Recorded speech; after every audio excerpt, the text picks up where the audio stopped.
Creation Station. Do you know how we're going to start off our video today? That's right, with our memory verse song. Let's stand up and sing. In the beginning was the Word, and the Word was with God, and the Word was God. He was with God in the beginning. Through Him all things were made. Without Him nothing was made that has been made. He is the Word. John 1, verse 1, 2, 3.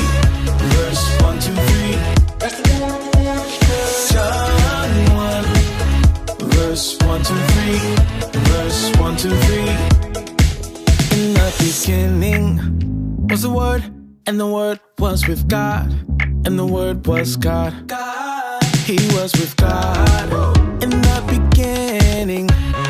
Through Him all things were made.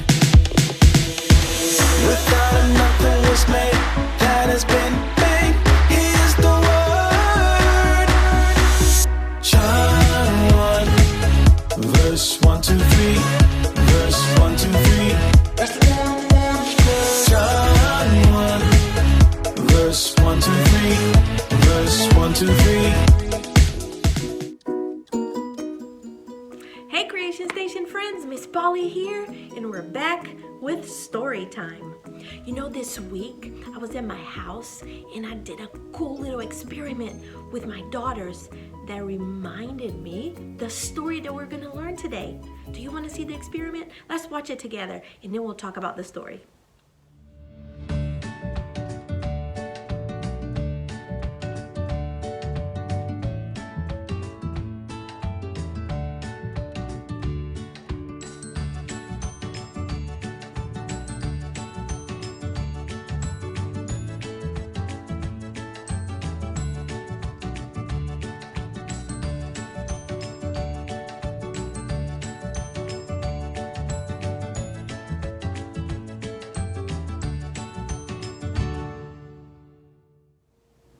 Wasn't that so cool? Did that remind you of a story from the Bible? The rainbow? That's right, today we're going to learn about Noah and the promise that God made to him and used the rainbow as a sign. Last week we learned that Adam and Eve made a bad choice, right? They listened to the snake and they disobeyed God. And that just spoiled the perfect world that God had created. Sin entered the world in the story that we learned last week. And we learned that because of sin, we can't love God the way that we should. And so many of the perfect things that God had made because of sin, now that's broken, right? Including the relationship with God, right? And then God had a plan for it all. We're going to see today in the story of Noah, the whole world was yucky because of sin. But God did something about it. Let's watch it. A new beginning. Time passed and many people filled the earth. Everyone everywhere had forgotten about God and were only doing bad things all the time. God's heart was filled with pain when he saw what had happened to the world he loved. Everywhere was disease and death and destruction, all the things God hates most. Now, Noah was God's friend, which was odd in those days because no one else was. But Noah listened to God. He talked to God. He just loved being with God, like you do with your best friend. Noah, God said, things have gone wrong. People have filled my world with hate instead of love. They're destroying themselves and each other and my world. And I must stop them. First, we'll build an ark. Do you know how to build an ark? Neither did Noah. Luckily, God knew, and he would show him. A storm is coming, God told Noah. But I will rescue you, I promise. I'll send the animals to you. Ones that creep and crawl and slither and slime and gallop and hop and bound and climb. And don't forget to pack everyone's food. The storm was going to wash away all the hate and sadness and everything that had gone wrong and make the world clean again. God had thought up a way to keep Noah safe, but Noah would have to trust God and do exactly what God told him. So Noah built an ark. That's short for a very large boat. Noah's neighbours came out to watch and point and laugh because they didn't believe Noah about the boat or the storm or needing to be rescued. And Noah must have looked rather silly. His boat was in the desert. The desert was nowhere near the sea, and there wasn't even a cloud in the sky. Why would anyone need an umbrella, let alone a boat? But Noah didn't mind so much what other people thought. He minded what God thought. So he just did what God told him to do. When the ark was ready, God said, "All aboard!" And Noah's family and all the animals climbed inside. Then God shut the door. And it started raining. For minutes that joined up into hours, that joined up into days, that joined up into weeks and weeks. And the rain joined up into puddles, that joined up into rivers, that joined up into lakes, that joined up into a flood that covered the whole world. Their boat, that had once seemed so big, suddenly seemed very small. But in the middle of the huge storm, in the crashing waves, in all the thunder and lightning, and through it all, God was with them. And God kept them safe for 40 long days and 40 long nights. Finally, the rain stopped. The sun came out, and Noah threw open all the windows. "Hooray!" everyone shouted. Noah sent his dove out to explore, and it wasn't long before she brought him back a fresh olive leaf.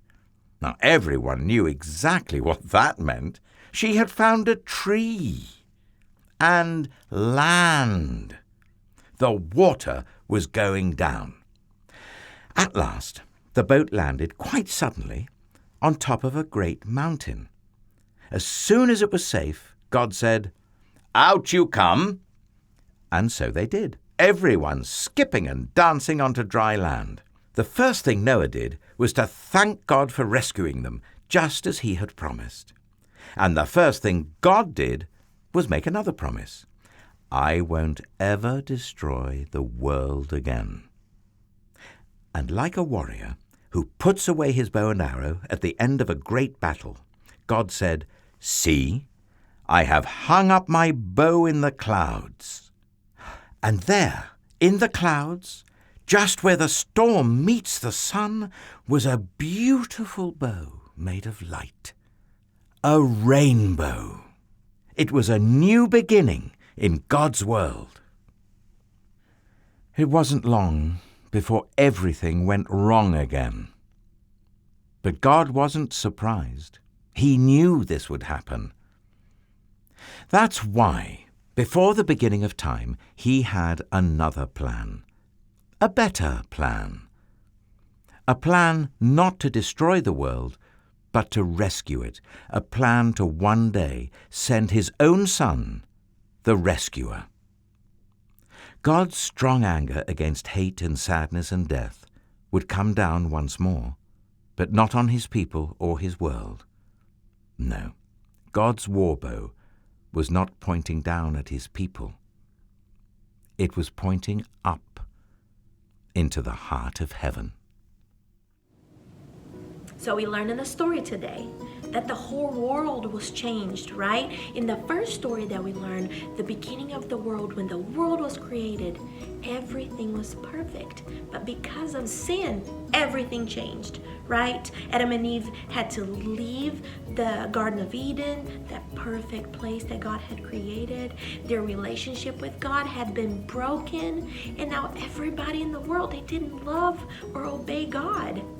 Noah loved God, though. And then God sent the flood, and God rescued Noah and his family and the animals, right? But then guess what?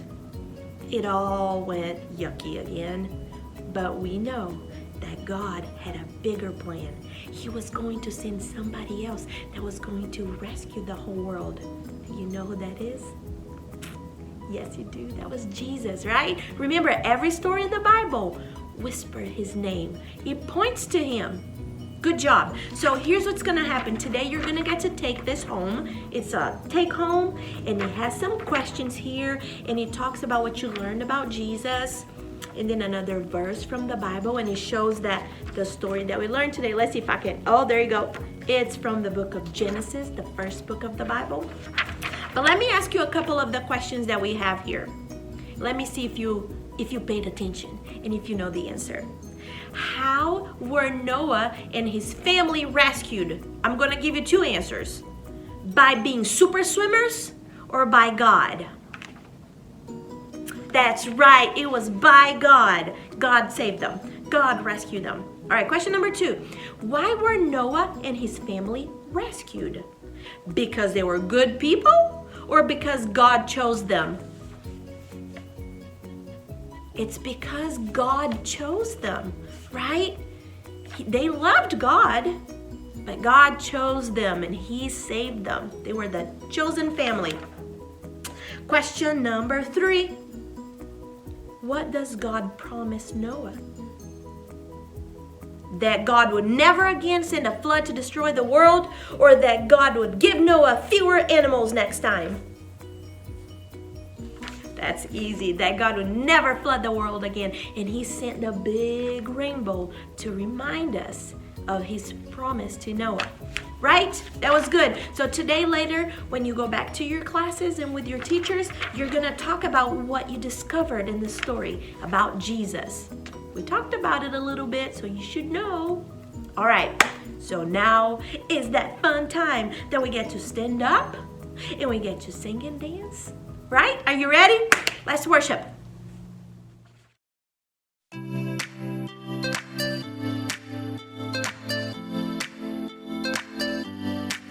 Oh, I know God made me, and I know God loves me, and he knows what's best for me, 'cause he knows every single thing, and I believe his promise is true. 'Cause everything he says he will do. On a Sunday, Monday, Tuesday, on a Wednesday, Thursday, Friday, Saturday, and every day I know I can trust in him and his promises. I can trust in him and his promises. Oh, I know God made me, and I know God loves me. Yeah, he knows what's best for me, 'cause he knows every single thing. And I believe his promise is true, 'cause everything he says he will do. Oh, on a Sunday, Monday, Tuesday, on a Wednesday, Thursday, Friday, Saturday, and every day I know I can trust in him and his promises. I can trust in him and his promises. So come on and lift your hands to the ceiling. Don't be afraid to shout. So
Did you guys like the story today? Did you guys like the songs today? Me too, and I can't wait to see you guys next week. Bye!